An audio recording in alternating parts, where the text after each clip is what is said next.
welcome Jack Ma. Thank you. Thank you. Thank you. We've all become very cognizant of Jack and his story. And when Alibaba went public with the largest IPO in history, we knew a lot more about him. So I want to talk about his personal story. I want to talk about how many times he tried and failed and what kept him going. I want to talk about where he is today and how he got here, and where he is going and how he expects to get there. And if he gets there, what will it all mean for him and for the people that he wants to inspire? So I begin with this question, though, Jack. Why are you back at Davos? It's a long break for 7 years. I think my last trip here was year 2008. But I was coming for year 2001 for the Young Global Leader for Tomorrow. And remember, I never heard about the Davos when I came. But when I came, in the Switzerland, so many young people demonstrate. It was such a horrible scene that and I asked them, why did they do it? They say, anti-globalization. And I say, why? Globalization is a great thing. Why people don't like it? And then we come all the way for 2 hours here. There's a machine gun. There's a people checking. I say, oh God, is that a forum or is it a prison we're gonna go? Is that? But when I joined the forum as the Young Global Leader, I was thrilled by so many ideas. For the first 3-4 years, I learned what does the globalization mean? What does the corporate citizenship mean? What about social responsibility mean? All these new ideas, and I see so many great leaders talking about leadership, and I benefit a lot. And the year 2008 and 2009, when the financial crisis came, I think it's better go back to work, because we can never win the world by talking. So go back, spend 7 years. Now I come back, I think it's time to do something return, because I learned so much. Let's talk 12 years ago. So why I should not talking to the young global leader of today, sharing with them how we've gone through. Okay. So that was the thing. Let's start with where you are today. Just how big is Alibaba? How many people come every day? How many people come in a week? How fast is it growing? Yeah, we have over 100 million buyers visiting our site, shopping our site every day. And we created 100 million every day. We created 14 million jobs for China, directly and indirectly. And we grow from 18 people to 30,000 people, 18 people in my apartment, to now we have a 4 big campus. Compared to 15 years ago, we were big, but compared to 15 years later, we're still a baby. How big will you be 15 years from now? I think 15 years ago, I told my team that 15 years, in the past 15 years, we grow from nothing to this size. And 15 years later, I want people to know about Alibaba, know Taobao, because it's already everywhere. I want 15 years ago when we talk about what is e-commerce, why small business can using this e-commerce, this internet, can do business across the nation. And I hope 15 years later, people forget about e-commerce because they think it's like electricity. Nobody thinks it's a high tech today. Now, this is something that I don't want 15 years later, we still walk on the street talking about why and how e-commerce can help people. Talk about the IPO. Did it exceed your expectations? Well, it's a pretty small IPO, 250. Yes. Yeah. The largest IPO in the history of Wall Street. We raised. And number 2 was a Chinese bank.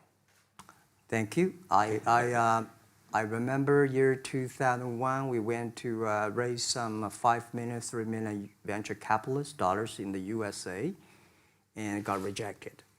And I say we come back raising a little bit more.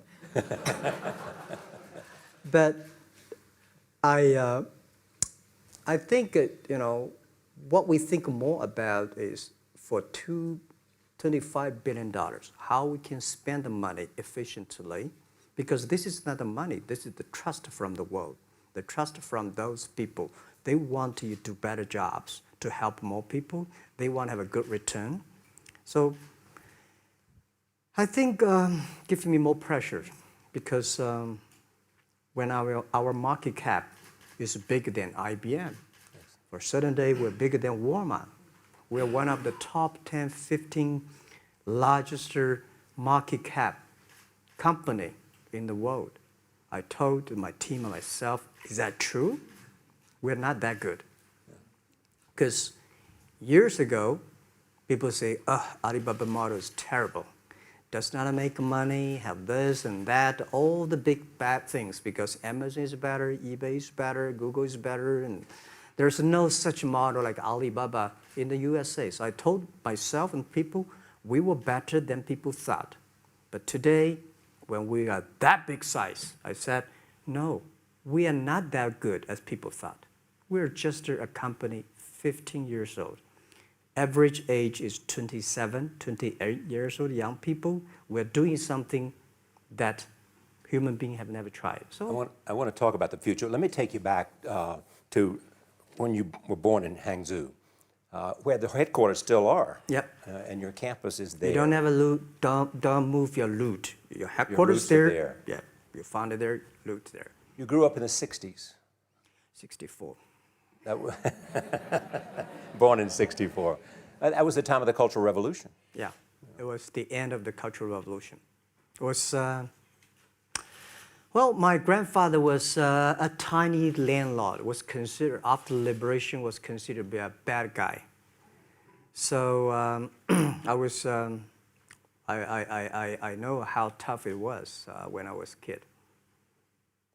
You tried to get into 3 colleges. Mm-hmm.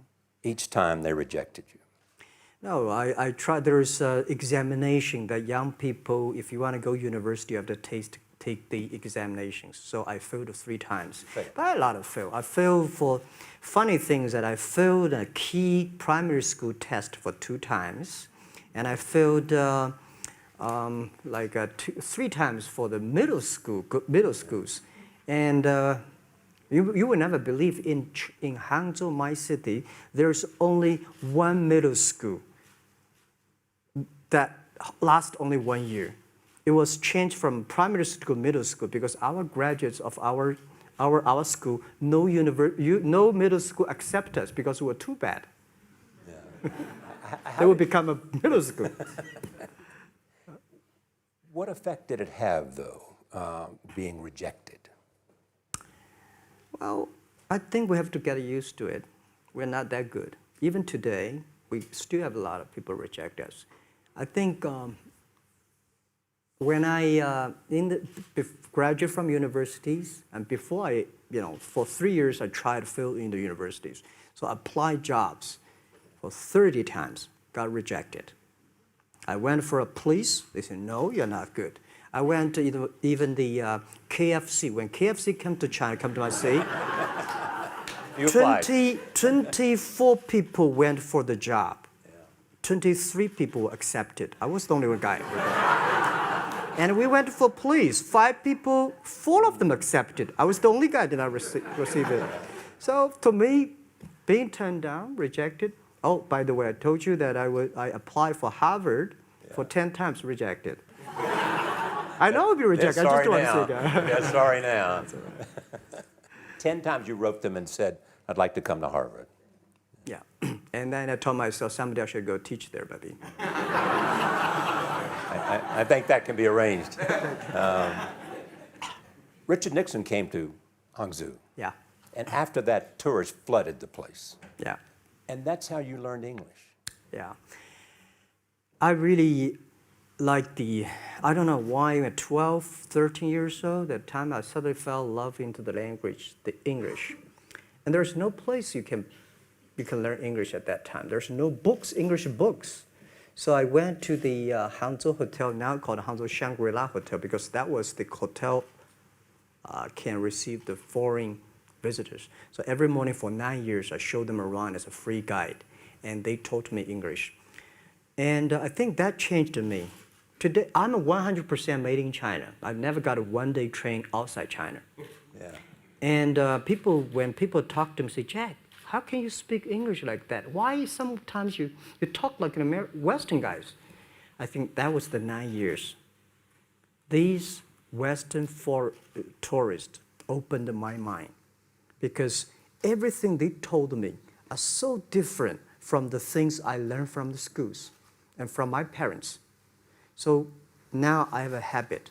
Whatever I see, whatever I read, I use my mind. Think about for 2 minutes. Is that how Ma Jun became Jack Ma? Actually, Jack, the name was given by a lady in tennis. She's a tourist. She came here and she said, came to Hangzhou. We become a pen friends. Ma Ring is so difficult to pronounce. So she said, do you have an English name? I said, don't. So can you give me an English name? She said, okay. She said, my father called it Jack. My husband called Jack. What do you think about Jack? I said, good. So I've been using that for that many years. Yeah. First visit to America, 1995? 1995, yeah. I would come here for a project helping the local government to building up a highway. And you tried the internet. I tried the internet in Seattle. And in a building called the U.S. Bank. I don't know whether the U.S. Bank is still there or not, but it's a building. And my friend opened a small office, which is like only 10% bigger than this room. And there are a lot of computers in there. And he said, Jack, this is internet. I asked, what is internet? He said, search whatever you want. At that time, they used Mosaic, very slow, right? Yeah. And I said, I don't use it. I don't want to type because computer is so expensive in China. If I destroy it, yes, I cannot pay. He said, just to search it. So I searched the first word, beer. I don't know why, because it's easy to spell, baby. And I see beers from Germany, beers from USA, beers from Japan, but there's no beer from China. And I say, okay, type the second word is China. No data. Nothing. Nothing. And I said, 1995. 1995, no data about China.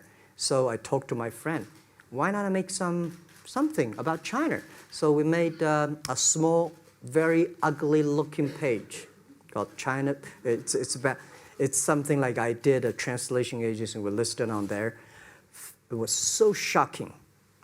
We launched at 9:40 in the morning. 12:30, I got a phone call from my friend. He said, Jack, you got 5 emails. I said, what is email? And they say, these are the things. So people so excited. Where are you? This is the first time I see a Chinese website on that. How can we can we do something together? So I think this is something interesting. So we should do it. Why did you call it Alibaba? Alibaba? Well, when I started, I think internet is global. We should have a global name. And a name that, interesting, like at that time, the best name is Yahoo. Right? So I've been thinking for many days, suddenly think Alibaba is a good name. So I happened to be in San Francisco that day. I did have a lunch, and the waitress came. I asked her, do you know about Alibaba? She said, yes. I said, what is Alibaba? She said, Open Sesame. Good. So I went on the street, asked about 10, 20 people. They all know about Alibaba, 40 Thieves, and Open Sesame. And I think this is a good name. And start with A. Whatever you talk about, Alibaba is always top. You have said before that in creating Alibaba, you had to create trust. Yep. Because people in China were used to face-to-face. Yeah. How did you create trust? I think because we started about doing business on internet. I don't know you, you don't know me. So how can you do things online unless you have trust? So for e-commerce, the most important thing was trust. I think when I first went to USA for raising money, talk to the venture capitalists, a lot of people say, oh, Jack, no. China doing business by the guanxi. How can you do business on internet? And I know that without the trust system, the credit system, it's impossible to do business. So in the past 14 years, everything we do is trying to build up the trust system, the record system. Well, Charlie, I'm so proud today when I talk to the young. Today in China and in the world, people don't trust each other. The government and people and media and everybody think, this guy's cheating. But because of e-commerce, we finish 60 million transactions every day. People don't know each other. I don't know you, I send products to you. You don't know me, you wire the money to me. And I don't know you, I give a person a package, I don't know him. He took something to cross the ocean, cross the river, and send. This is the trust. We have at least 60 million trust happening every day. But you created it by creating an escrow account in the beginning. Yep. And so you keep the money until they got the product. Yeah. And then you release the money. That's true. I mean, the escrow service is about Alipay. When I had, this idea, I would love Davos, because it was a big decision. Because for first 3 years, Alibaba is just like e-marketplaces for information. What do you have? What I have? We talk a lot of time, but don't do any business because there is no payment. I talk to the banks. No banks want to do it. Banks say, no, this thing never work. So I don't know what to do. Because if I start to launch a payment system, it's against the financial legal laws. Because you have to have a license. But if I don't do it, e-commerce will go nowhere. So then I went to Davos. I listened to a leadership discussion. Leadership is about responsibility. And after I listened to that panel, I give a call to my friends, my colleagues in my apartment, say, do it now, immediately. If something wrong, the government not happy about that, if one body has to go to the prison, Jack might go to the prison. Because it is so important for China, for the world, to build up the trust system. And if you did not do it, I said, and do not do it properly, stealing money, money wash, no trust record, I send you to the prison. So that was the thing. And people don't like it. So many people I talked to at that time for Alipay, they say, this is the stupidest idea you have ever got. But I say, I don't wear the stupid clever as long as people use it. Now we have 800 million people using this Alipay. Stupid things, if you do whatever is better. Alipay is a privately held thing. It's not part of Alibaba. No, it's a private. Let me private. talk about money for a second. Yeah. You have never gotten money from the Chinese government? No. None. I want it at the beginning, and later I don't want it because I think if the company always think about picking money from out of the government pockets, that company is rubbish. Think about how can you make money from the customers and market and then help customers succeed. That's our philosophy. No money from Chinese banks? No. No. I at that time I want, and now they want to give me, I don't want it. Yeah. All right. Your relationship with the government. Mm-hmm.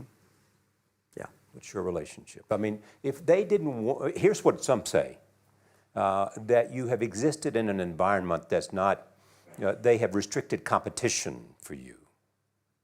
And that's a pretty good thing to do for a private company. Yeah. I think the relationship with the government for us is very interesting. For the first 5 years, because I've been working as a part-time jobber for a government organization called Ministry of Foreign Trade, 1997, for 14 months. And I learned that you should never rely on government organization to do e-commerce. And I started a business. I told my people and team, in love with the government, but don't marry them. Yes. Respect them. And a lot of people say, well, government officers talking about internet, the censorship and this, that, and they worry about. I think it's the opportunity, it's a responsibility talking to them, tell them how internet can help. So you tell them we create jobs. Oh yeah, I think a lot of people debate and fight against them. And in the first 12 years, anybody come to my office, I sit down talking to them, how we can help economy, how we can create jobs, why China will improve by the internet. I think because internet that time is new to any government. And if you convince somebody, and you have the chance. So today I'm very talkative. That probably this is why I talk to so many people. So, I mean, if the government comes to you and asks you to do something for them. Normally, when government comes say, Jack, can you do this project? I say no. I say no. I can introduce some friends who are interested in doing that for you. But if they continue to want me to do it, I say, okay, I do it, but I don't charge. I hope next time don't come to me again. But recently, we help some government organizations do it. For example, every Spring Festival, the train ticket is so difficult. Hundreds and thousands of farmers work in the cities. In the Spring Festival, they go to the hometown. But when they order tickets on the other way, the whole system crashed for 5 years. So I told my young people, go support them. Don't charge anything. Because I don't want to see millions of farmers go back to city and they cannot buy the tickets. So it's something that it's not for money. It's something it's not for the government. It's for the millions of people. They can buy tickets in the snowy night and they don't have to wait. They just use mobile phone, online, they get ticket. One way stop along the route to where you are in that big IPO was Yahoo. Jerry Yang gave you invested $1 billion. Yeah. $1 billion. Yeah. It turned out to be a pretty good investment for Yahoo. Yeah. But one time after another, you raised this money on your own outside of China with investors. Yeah, I'm very thankful for all the investors because 1999, year 2000, and even at the Yahoo time, a lot of people say this Jack is crazy. He's doing something that we don't understand. A lot of venture capitalists give you money because there is such a American model already there. But they say, Alibaba, we don't see this kind of model, right? They say Jack's crazy. Is what yeah, this is crazy guy. I mean, Yeah. I remember my first time in Time magazine, they call me Crazy Jack.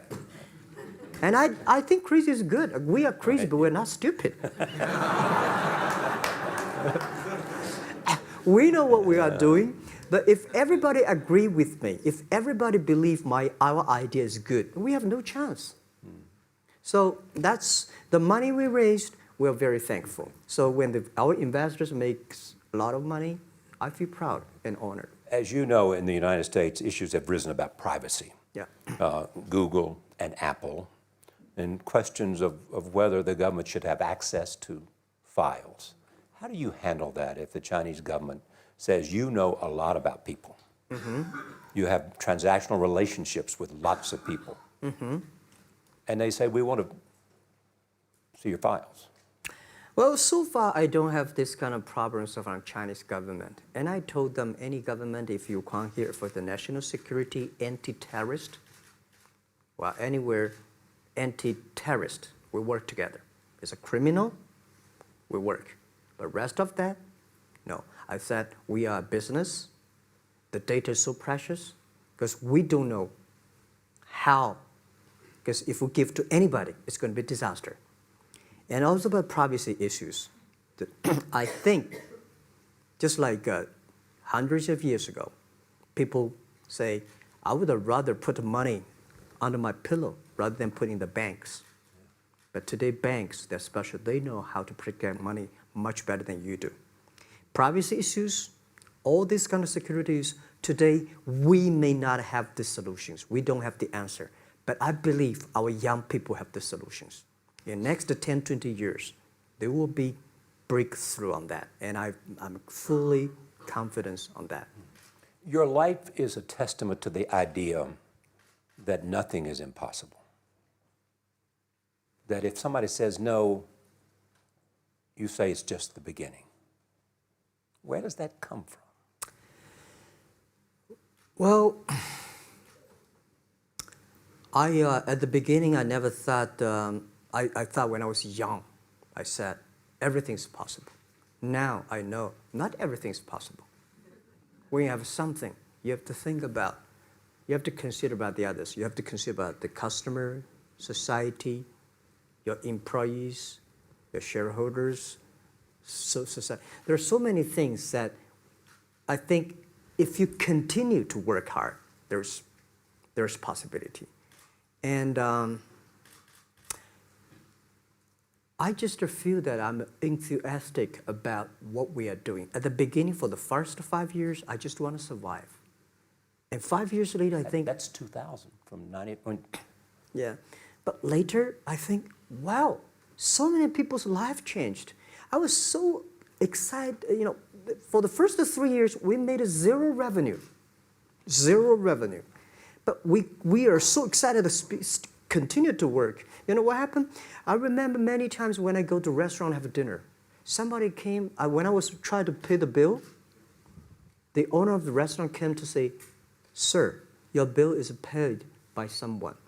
And the small note say, "Hey, Mr. Ma, I'm your customer of Alibaba Group, Alibaba platform. I made a lot of money, and I know you don't make any money. I pay the bill for you." Yeah. And I remember one day that I was sitting somewhere in the coffee, somebody sending me a cigar. I don't smoke cigar, but there's a note, "Thank you very much, I'm your customer." And I remember in the Taobao days, I was at the Shangri-La Hotel in Beijing. When I get on the taxi, the man who opened the door for me, the boy at the gate, he said, "Jack, thank you very much. I'm the service here. My girlfriend makes more money than I do on your site." And this is something that you know that it's not amazing. If you don't do it, nothing's possible. If you try to do it, at least you have the hope. The revenue comes from advertising and a smaller amount from transactional fees. Yeah. Most of it from advertising. Tiny. Tiny from advertising? Tiny from advertising, tiny from transactions, because we need big mass. Now we have more than 10 million small business power sellers selling our site to everywhere. So the transactions we have is second after Walmart. So tiny. Second after Walmart. Yeah, tiny of the of the money already make us big. So, you know,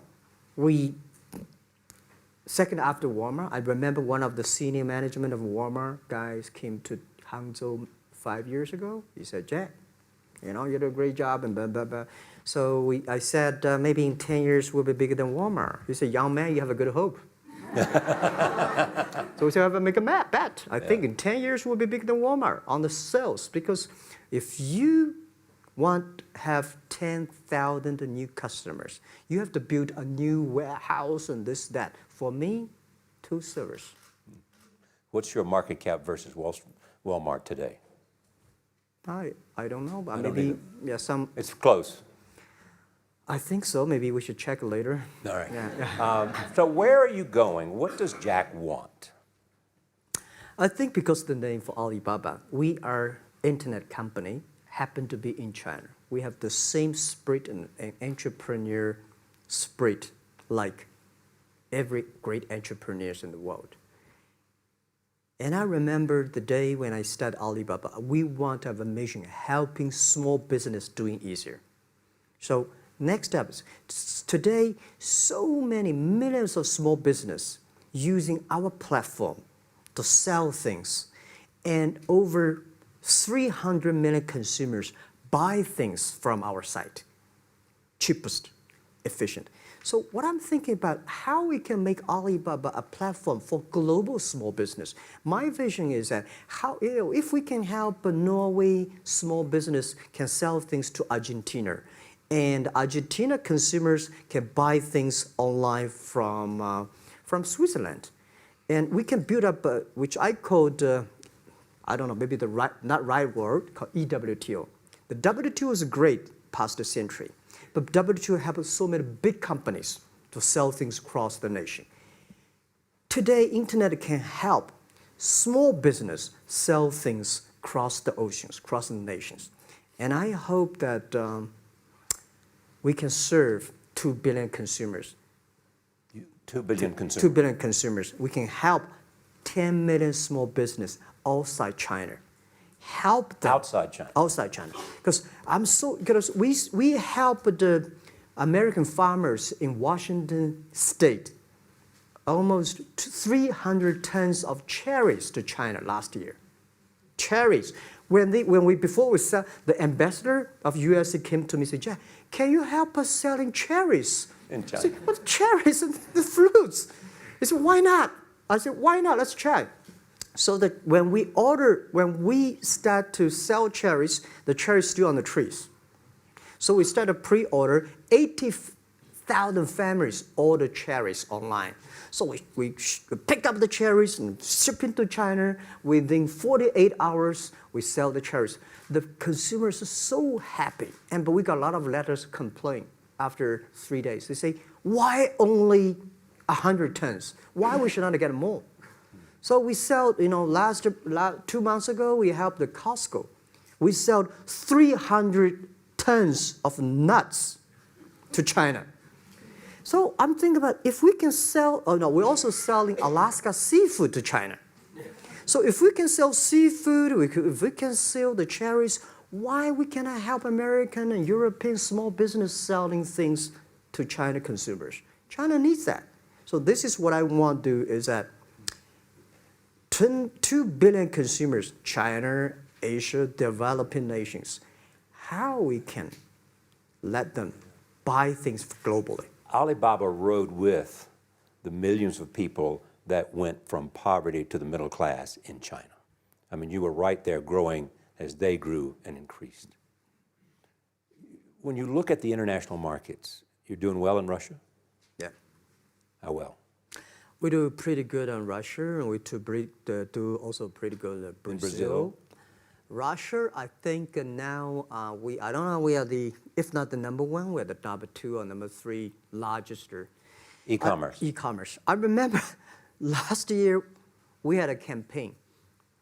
The campaign is that a lot of Russian girls and boys want to buy things from China. You know how many days a Russian girl placed an order and received the products from China?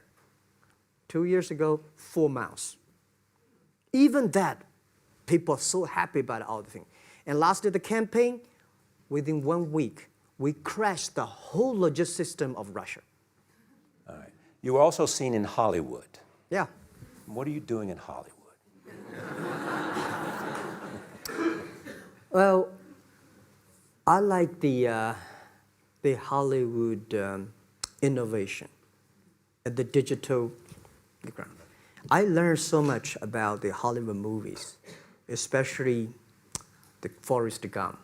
You love Forrest Gump. I love Forrest Gump. Well, why do you like him? Simple. Never give up. Never give up. People thinking he's dumb, but he knows what he's doing. And I was very depressed the day, year 2002 or 3 in the States, when a bit earlier than that. I was very depressed when I could not find out a way for the internet. And then I watched the movie in my friend's home, Forrest Gump. When I see him, I think, this is the guy we should learn from. Believe what you're doing, love it, whether people like it, don't like it, be simple. And like the word, life is like a box of chocolate. You never know what you can get, right? I never know I would be here talking to you and talking to Charlie Rose. I never know. But today I made it. I told my people in my apartment 15 years ago, guys, we have to work hard, not for ourselves. If we can be successful, 80% of the young people in China can be successful. We don't have a rich father, powerful uncle. We don't have $1 from bank, 1 cent from government. Just work as a team. So what do you worry about? I worry about it today. Young people, a lot of young people lose hope, lose vision, and start to complain. Because we also have the same period. Because when it's not a good feeling being rejected by so many people.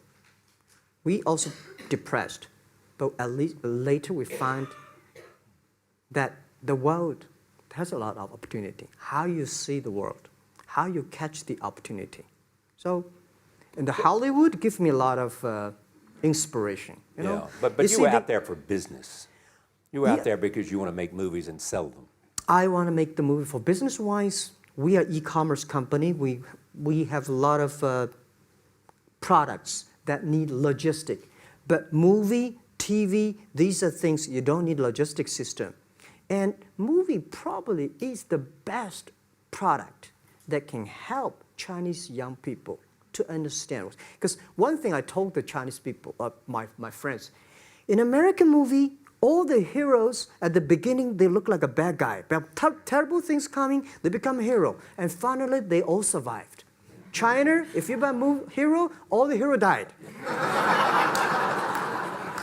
So, because only dead people become the hero. So nobody want to be the hero. So you want to change the Chinese definition of hero? Yeah, I want to say hero. Today we have so many heroes live in this world. Are you still writing these kung fu novels or are you just reading them? I read them and I start to write something. I think it's fun. The kung fu is something you start to think about something that you cannot do. But if you have some luck, if you continue to practice, if you got a good master, if you're a good team, you get expert. So at least to make me, when I'm busy, when I'm tired or frustrated, I read kung fu books. And You also travel with a Tai Chi. Am I saying that right? Trainer. Tai Chi? Tai Chi. Tai Chi. Tai Chi, yeah. What does that do for you other than keep you in good health? I love Tai Chi. Tai Chi is a philosophy about yin and yang. Yeah. Tai Chi is about how you balance, how you work, like a competition. People say when I compete with eBay, say, you hate eBay. No, I don't hate eBay. It's a great company. You know, they come, I go. You know, Tai Chi is like, you fight here, I go over there. You put it on the top, I go to down, right? So it's a balance, right? You are heavy, I'm small, you know. When I'm small, I can jump. You're heavy, you cannot jump. So the Tai Chi is better philosophy. I use in Tai Chi philosophy in the business. Calm down. There's always way out. And keep yourself balanced. And meanwhile, don't try to keep, because business is a competition is a fun. Business is not like a battlefield. You die or I win. Business, even if you die, I may not win. Right? So it's better fun. So Tai Chi gives me a lot of inspirations. But you want your life and you want this company, Alibaba, to change the world. And you're changing the world if, in fact, you provide a forum for buying and you enable people to earn a living. Yeah. But also, you believe that Alibaba ought to change the lives of women. So what are you doing? At first, I think many years ago, I want to change the world. Now, I think if we want to change the world, we change ourselves. Change ourselves is more important and easier than change the world. And second is that I want to improve the world. Because it changed the world, maybe Obama's job. Because my job is to making sure that my team are happy. Because my team are happy, they can make my customer happy. If my customer, they are all small business. When they're happy, we are happy. About women, one of the secret source for Alibaba's success is that we have a lot of women. What percentage of women one among Alibaba day employees? before, I think 2 or 3 months before we IPO, there's American journalist come to our company. She asked me a question. Jack, I've seen so many women in your company. I say, what's wrong? We have later we find that we have 47% of the employees of our company are women. How many? 40? 47% of our company are women. And we actually had a 51 because we acquired some company these days. They have more men, so balance that. But these are women in top-level positions? 33% of the of the management are women. And 24% of the senior management, very top level, are women. We have a women CEO, CFO, CPO, Chief People Officer, and we have everywhere. And I think so comfortable to working with them because women, in this world, if you want to win in 21st century, you have to making sure that making other people powerful, empower others, making sure the other people better than you are, then you will be successful. So I find the women, they think about the others more than they think about themselves. Right. Women think about the kids, husband, parents, much more than the man. And the user-friendliness. A couple of things I want to talk about before we go, because we have less than a couple of minutes. China today, are you worried the economy slowed down? No, I don't worry about it. I think China is doing, it's slowing down is much better than keep on 9%. China today is the second largest economy in the world. It's impossible to keep 9% of the growth. If China still keeps the 9% of the growth of the economy, there must be something wrong. You will never see the blue sky. And you will never see the quality. China should pay attention to the quality of the economy. China should not. So if we have a lot of influence, like Hollywood movies, things, and we have sports and these things in the GDP, will be much better. So I think, just like a human growth, this body can never grow. Certain time, the slow of growth of a body is slow, but you should grow your mind, grow your culture, grow your value, grow your wisdom. I think China is moving to that direction. And you saw Modi in India? Pardon? Did you see Modi in India? Not yet. I'm looking forward to that. So you'll go to India. Yeah. Finally, there's this. You're one of the world's richest people. Your company is one of the world's richest companies. What do you want beyond Alibaba? Well, about richest people, I was really not happy in the past 3 months when people say Jack Ma is the richest people of China. Global celebrity, they said. No, I'm not. When I started the business, you are. I never thought, because how many? Yeah, maybe I am.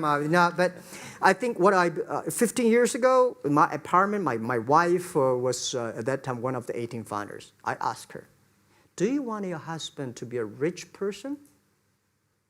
I never said rich person in China, rich person in Hangzhou, or you want your husband to be a respected person. She said, "Of course, respected." Because she never believed, and I don't believe we'll be rich people. We just want to survive. But I believe when you have $1 million, that's your money. When you have $20 million, you start to have a problem. You worry about inflation, which stock to buy and this, that, had to come. When you have $1 billion, that's not your money. That's the trust society gives on you. They believe you can manage the money, use the money better than the government and the others. So I think today, I have the resources, do more things. With the money we have, with the influence we have, we should spend more time on the young people. And I would say, someday I'll go back to teach, go back to school, spend time with the young people, and sharing with them what I've done. So the money is not mine. I just happily and having these resources, then I want to do a better job. Just tell them your story. Yeah, tell them the story and tell them that if Jack, I don't think in this world there are a lot of people be rejected more than 30 times. If we, the only thing we never give up, the only thing we're like a Forrest Gump, we keep on fight. We keep on changing ourselves. We don't complain. Whether you were successful or not successful, I find that people, when they finish the job, if they make the mistake, if they fail, if they always complain the others, this guy will never come back. If the guy only check himself, yeah, something wrong with me here, something wrong with me there, this guy has a hope. Jack, on behalf of everybody in this audience and a television audience around the world, thank you for taking your time to be with us. Thank you. Thank you. Thank you. Thank you. Thank you. Thank you so much, Rob.